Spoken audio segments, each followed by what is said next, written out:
नए से मैं हूं अब्दुल्ला मोमन और इस वक्त हम इस्लामाबाद में चाइना चौक पे मौजूद हैं। यहाँ पे जो सुबह से Pakistan supreme court of Pakistan में और पाकिस्तान के सियासी लीडरशिप की जानिब से ये कहा जा रहा था कि पाकिस्तान तहरीक इंसाफ अपना जलसा जो है वो इस्लामाबाद के किसी मुकाम पे करेगा और वो डी चौक की तरफ नहीं आएंगे।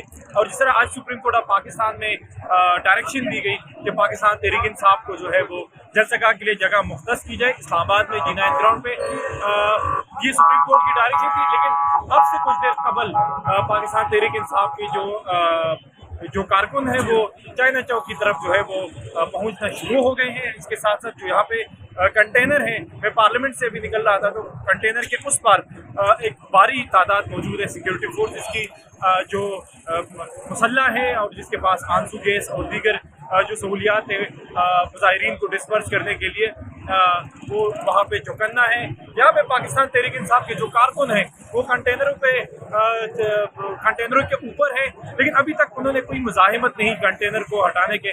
तो इस वक्त डी चौक में जो चाइना चौक है इधर इस्लामाबाद में, वहाँ पे 4 से 5 हज़ार जो पाकिस्तान तहरीक इंसाफ के कारकुन हैं वो यहाँ पहुँच चुके हैं। और पाकिस्तान तहरीक इंसाफ के चेयरमैन इमरान खान और दीगर क़यादत अभी रास्ते में है। इमरान खान ने कहा है कि मैं हर सूरत में डी चौक पे पहुंचूंगा, जबकि सुप्रीम कोर्ट के खुलेआम डायरेक्शन है कि वो किसी सूरत जो है वो G9 के अलावा यहाँ पे जलसा नहीं कर सकते। हुकूमत की अभी भी वजारत दाखिला में एक मीटिंग जारी थी। अब इस तनाजुर में क्या होता है, सुप्रीम कोर्ट के डायरेक्शन है, हुकूमत कहती है कि इमरान खान को किसी भी सूरत डी चौक पे नहीं आने दिया जाएगा। क्या ये एहतजाज, ये धरना पुरअमन तरीके से ख़त्म होता है या ये तसादुम की तरफ जाएगा? अब ये वाज़ेह होगा। यहाँ पे आंसू गैस फेंका गया है, शेलिंग की गई है यहाँ कारकुनों पे, तो वो हवा में फील हो रहे हैं। तो इस पे मज़ीद क्या होगा, हम आपके साथ मज़ीद अपडेट शेयर करते रहेंगे।